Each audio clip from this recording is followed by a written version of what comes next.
Este é o Sol. Desde o ano 10.000 a.C., a história abunda em pinturas e escritos que refletem o respeito e a adoração dos povos por este astro. E é simples entender o porquê, com seu aparecimento todas as manhãs, trazendo visão, calor e segurança, salvando-os do frio e da escuridão da noite repleta de predadores. Sem ele, todas as culturas perceberam que não haveriam colheitas nem vida no planeta. Estas realidades fizeram do Sol o astro mais adorado de todos. Todavia, muitos estavam atentos também às estrelas.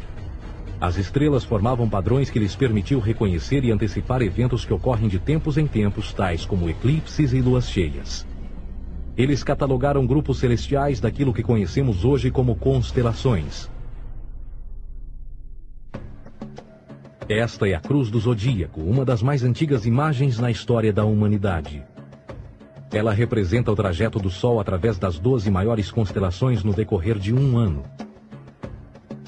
Ela também representa os 12 meses do ano, as 4 estações, solstícios e equinócios. O termo zodíaco está relacionado com o fato das constelações serem antropomorfismos ou personificações, como pessoas ou animais. Por outras palavras, as primeiras civilizações não só seguiam o Sol e as estrelas, como também as personificavam através de mitos que envolviam seus movimentos e relações. O Sol, com o seu poder de dar vida e de salvar, também foram personificados como se representasse um Criador ou um Deus. Deus Sol, a luz do mundo, o Salvador da humanidade. Igualmente, as 12 constelações representaram lugares de viagem para o Deus Sol e foram nomeados por elementos da natureza que aconteciam nesses períodos de tempo. Por exemplo, Aquários, o portador da água que traz as chuvas da primavera. Este é Horus. Ele é o Deus Sol do Egito de 3.000 a.C. Ele é o Sol antropomorfizado e a sua vida é uma série de mitos alegóricos que envolvem o movimento do Sol no céu. Dos antigos hieróglifos egípcios conheceu-se muito sobre esse Messias solar. Por exemplo, Horus, sendo o Sol, tinha como inimigo o Deus Sete, que era a personificação das trevas ou da noite. E metaforicamente falando, todas as manhãs Horus ganhava a batalha contra Sete. E no fim da tarde, Sete conquistava Horus e o enviava para o mundo das trevas. Será importante frisar que trevas versus luz ou bem versus mal tem sido uma dualidade mitológica onipresente que ainda hoje é usada em muitos níveis. No geral, a história de Horus é a seguinte. Horus nasceu em 25 de dezembro da Virgem Isis Mary. O seu nascimento foi acompanhado por uma estrela no oeste, que por sua vez foi seguida por 3 reis em busca do Salvador recém-nascido. Aos 12 anos era uma criança prodígio nos ensinamentos, e aos 30 anos ele foi batizado por uma figura conhecida por Anup, e assim começou o seu ministério. Horus teve 12 discípulos e viajou com eles, fazendo milagres tais como curar os enfermos e andar sobre as águas. Horus também era conhecido por vários nomes como a Verdade, a Luz, o Filho Adorado de Deus, o Bom Pastor, Cordeiro de Deus, entre muitos outros. Depois de ter sido traído por Tifão, Horus foi crucificado, enterrado por 3 dias e então ressuscitou. Estes atributos de Horus, originais ou não, parecem influenciar várias culturas mundiais e muitos outros deuses encontrados com a mesma estrutura mitológica. Atis da Firígia nasceu da Virgem Nana em 25 de dezembro. Crucificado, foi posto na tumba e 3 dias depois ressuscitou. Krishna, da Índia, nasceu da Virgem Davaki com uma estrela no ocidente assinalando sua chegada, fez milagres juntamente com seus discípulos e após sua morte ressuscita. Dionísio da Grécia nasceu de uma virgem em 25 de dezembro. Foi um professor peregrino que praticou milagres como transformar água em vinho e é referenciado como Rei dos Reis, Filho unigênito de Deus, o início e o fim, entre muitas outras coisas, e após sua morte ressuscitou.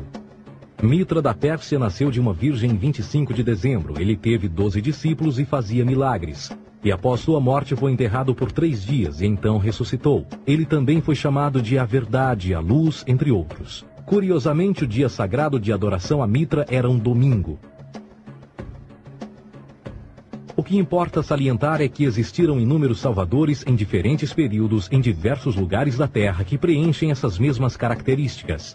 A pergunta que não quer calar: o porquê desses atributos? Por que o nascimento de uma virgem em 25 de dezembro? Por que a morte e a ressurreição após 3 dias? Por que os 12 discípulos ou seguidores? Para descobrirmos, vamos examinar o mais recente dos Messias solares. Jesus Cristo nasceu em 25 de dezembro em Belém. Ao nascer foi anunciado por uma estrela no ocidente que seria seguida por 3 reis magos para encontrar e adorar um novo Salvador. Tornou-se pregador aos 12 anos. Aos 30 anos foi batizado por João Batista e então iniciou seu ministério.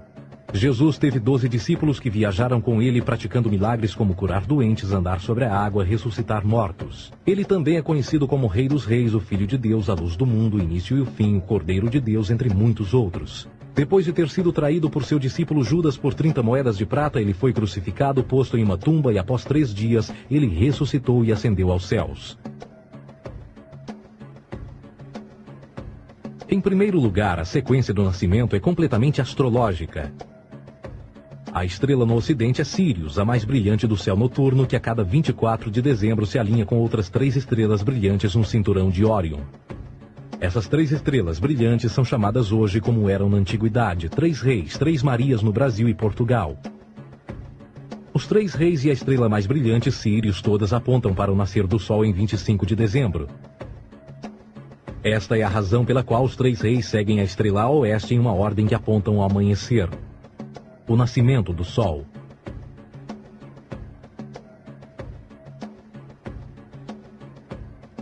A Virgem Maria é a constelação de Virgo, também conhecida como Virgo, a Virgem.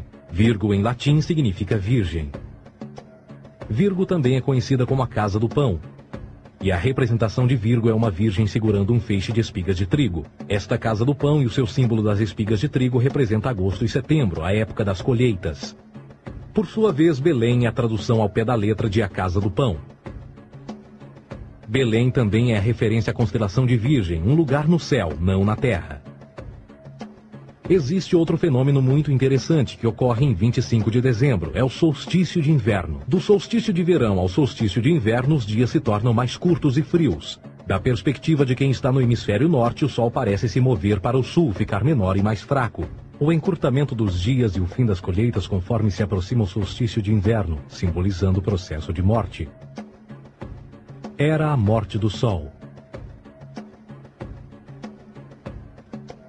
Pelo 22º dia de dezembro, o falecimento estava completamente realizado e faz com que atinja seu ponto mais baixo no céu. Aqui algo curioso acontece. O Sol para de se mover por 3 dias. Durante estes 3 dias, o Sol fica pelas redondezas da constelação do Cruzeiro do Sul, ou Alfa Crucis. Depois desse período, em 25 de dezembro, o Sol se move 1 grau, dessa vez para o norte, trazendo perspectiva de dias maiores, mais calor e a primavera.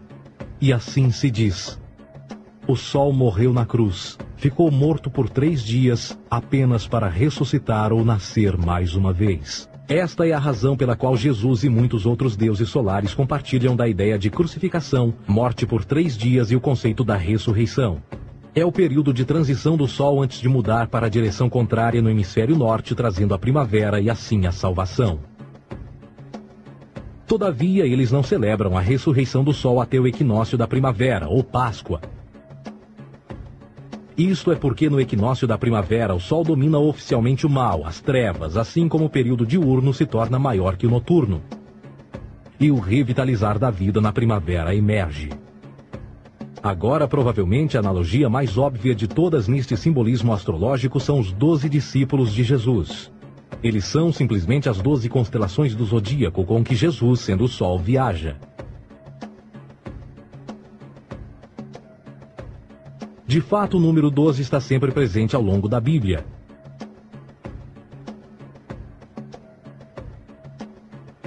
Voltando à cruz do zodíaco, o elemento figurativo da vida é o Sol. Isto não é uma mera representação artística ou ferramenta para seguir os movimentos do Sol. Era também um símbolo espiritual pagão. Uma logografia similar a isto. Isto não é um símbolo do cristianismo. É uma adaptação pagã da cruz do zodíaco.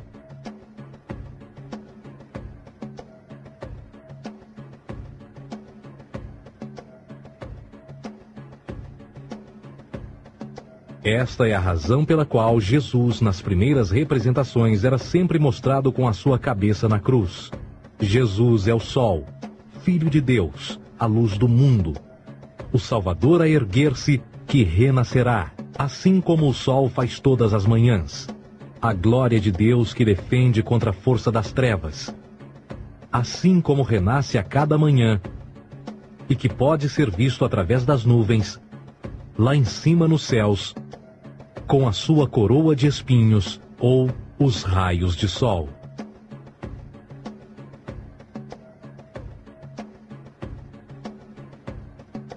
Agora, nas muitas referências astrológicas ou astronômicas na Bíblia, uma das mais importantes tem a ver com o conceito de eras. Através das Escrituras há inúmeras referências a essa era. Para compreender isto, precisamos primeiro estar familiarizados com o fenômeno da precessão dos equinócios. Os antigos egípcios, assim como outras culturas antes deles, reconheceram que aproximadamente de 2150 em 2150 anos, o nascer do Sol durante o equinócio de primavera ocorria num diferente signo do zodíaco. Isto tem a ver com a lenta oscilação angular que a Terra tem quando roda sobre o seu eixo. É chamado de precessão porque as constelações vão para trás, em vez de permanecerem no seu ciclo anual normal. O tempo que demora cada precessão através dos 12 signos é de 25.765 anos. Este ciclo completo é chamado também de Grande Ano, e algumas civilizações ancestrais sabiam disso. Referiam-se a cada ciclo 2.150 anos como Era. De 4.300 a.C. a 2.150 a.C. foi a Era de Touro. De 2.150 a.C. a 1 d.C. foi a Era de Áries. E de 1 d.C. a 2.150 d.C. é a Era de Peixes, a era que permanecemos nos dias de hoje. E por volta de 2150 entraremos na nova era, a Era de Aquários. Agora, a Bíblia refere-se por alto ao movimento simbólico durante 3 eras, quando se vislumbra já é uma quarta. No Velho Testamento, quando Moisés desce o Monte Sinai com os 10 mandamentos, ele está perturbado ao ver sua gente adorar um bezerro dourado. De fato, ele até partiu as pedras dos 10 mandamentos e disse a todos para se matarem uns aos outros para purgarem o mal. A maior parte dos estudiosos da Bíblia atribuem esta ira de Moisés ao fato de os israelitas estarem adorando a um falso ídolo, ou algo semelhante. A realidade é que o bezerro dourado é o Taurus, touro. E Moisés representa a nova era de Áries. Esta é a razão pela qual os judeus ainda hoje assopram com o chifre do carneiro. Moisés representa a nova era de Áries. E perante esta, todos têm de largar a velha. Outras divindades, tais como Mitra, marcam essa transição também. Um deus pré-cristão que mata o touro, na mesma linha simbólica. Agora Jesus é a figura portadora da era seguinte à de Áries, a era de Peixes.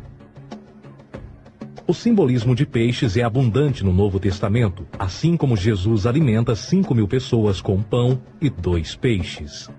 No início do seu ministério, enquanto caminhava ao longo da Galileia, conhece 2 pescadores que o seguem.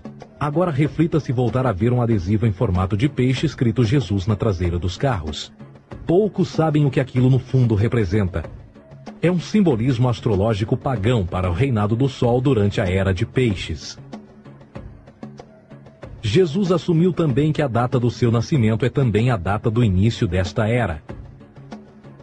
Em Lucas 22:10, quando Jesus é questionado se a próxima passagem será depois de ele ir embora, Jesus responde: Eis que quando entrardes na cidade, encontrareis um homem levando um cântaro de água. Segui-o até a casa em que ele entrar. Esta escritura é de longe a mais reveladora de todas as referências astrológicas.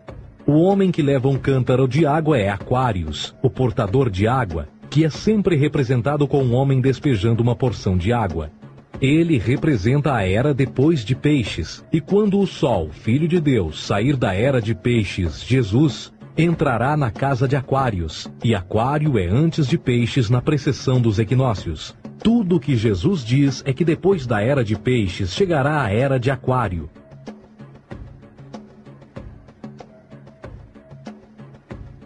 Agora todos já ouvimos falar sobre o fim do mundo. Deixando à parte o lado cartunista no livro de Apocalipse, a espinha dorsal nesta ideia surge em Mateus 28:20, onde Jesus diz: Eu estarei convosco até o fim do mundo, dos séculos em português. Contudo, na tradução inglesa da Bíblia, a palavra mundo está mal traduzida. A palavra realmente usada era aion, que significa era. Eu estarei convosco até o fim da era, o que no fundo é verdade. Jesus, como personificação solar de peixes, irá acabar quando o Sol entrar na era de aquário. Este conceito de fim dos tempos e do fim do mundo é uma má interpretação desta alegoria astrológica. Vamos dizer que aproximadamente 100 milhões de brasileiros acreditam que o fim do mundo está próximo.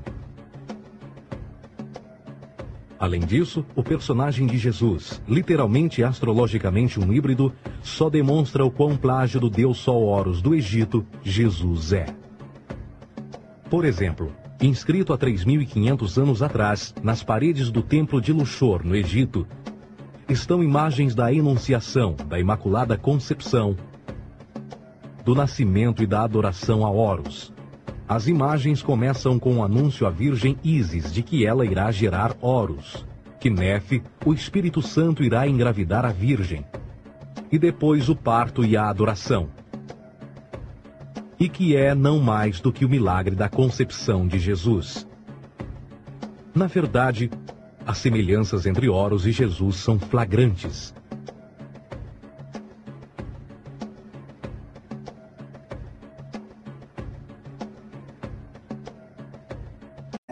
Justin Martyr, um dos primeiros historiadores e defensores cristãos, escreveu: Quando nós, cristãos, dizemos que Jesus Cristo, nosso Mestre, foi produzido sem união sexual, morreu e ressuscitou e ascendeu aos céus, nós não propomos nada de muito diferente do que aqueles que propõem e acreditam tal como nós, nos filhos de Júpiter. Numa escrita diferente, Justin Martyr diz: Ele nasceu de uma virgem. Aceite isto em comum com o que você acredita dos perseus. É óbvio que Justin e outros cristãos cedo souberam como o cristianismo era semelhante a outras religiões pagãs. Contudo, Justin tinha uma solução. Para além de tudo o que sabemos, o diabo era em quem mandava. O diabo teve a ambição de chegar primeiro que o Cristo e criou essas características para o mundo pagão. Fundamentalist Christianity, fascinating. These people actually believe the world is 12,000 years old. Swear to God. I actually asked one of these guys, okay, dinosaur fossils. He says, dinosaur fossils? God put those here to test our faith.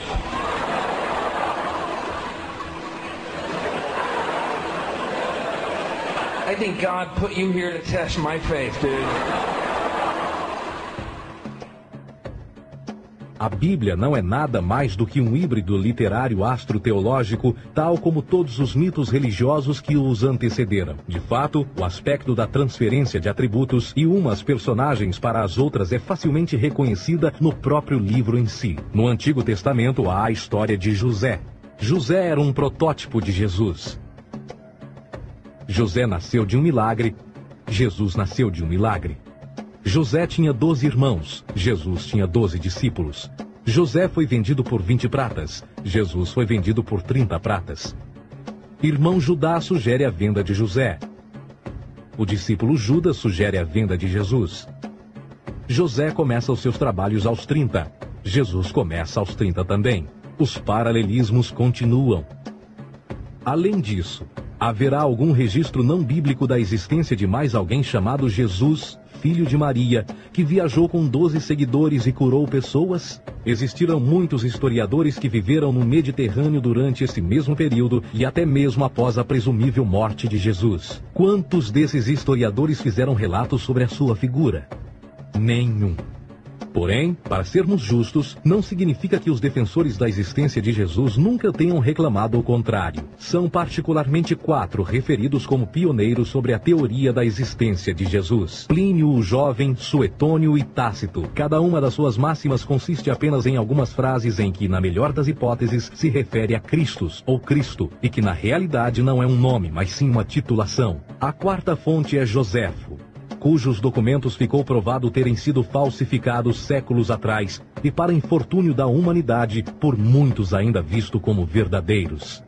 Poderá alguém ter se aproveitado das ideias renascer dos mortos, a ascensão ao reino dos céus e a prática de milagres e que a partir daí tenha começado a surgir nos registros históricos? Não, porque uma vez pesadas as evidências, há grandes probabilidades da figura conhecida como Jesus nunca sequer ter existido.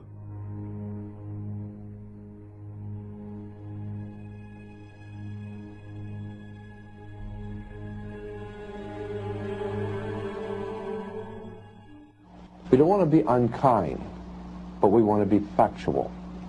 We don't want to cause hurt feelings, but we want to be academically correct in what we understand and know to be true. Christianity just is not based on truth. We find that Christianity was in fact nothing more than a Roman story, developed politically. A realidade consiste em que Jesus foi a divindade solar do setor gnosticista cristão e, tal como outros deuses pagãos, era uma figura mítica.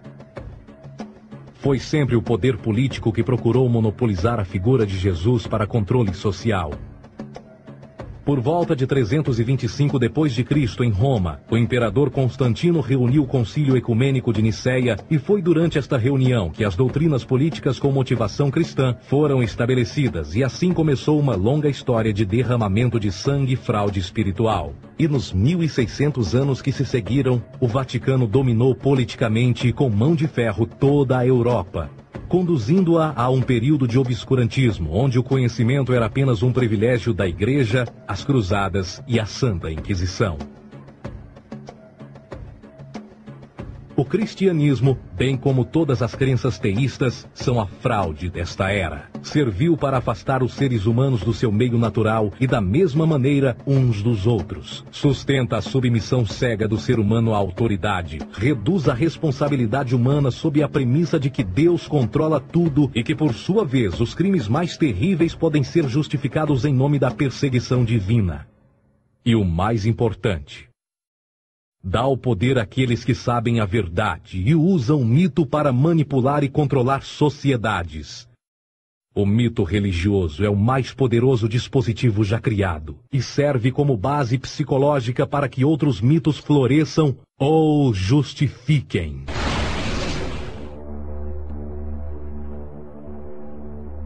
A myth is an idea that, while widely believed, is false. In a deeper sense, in the religious sense, a myth serves as an orienting and mobilizing story for a people. The focus is not on the story's relation to reality, but on its function. A story cannot function unless it is believed to be true in the community or the nation. It is not a matter of debate. If some people have the bad taste to raise the question of the truth of the sacred story, the keepers of the faith do not enter into debate with them. They ignore them or denounce them as blasphemers.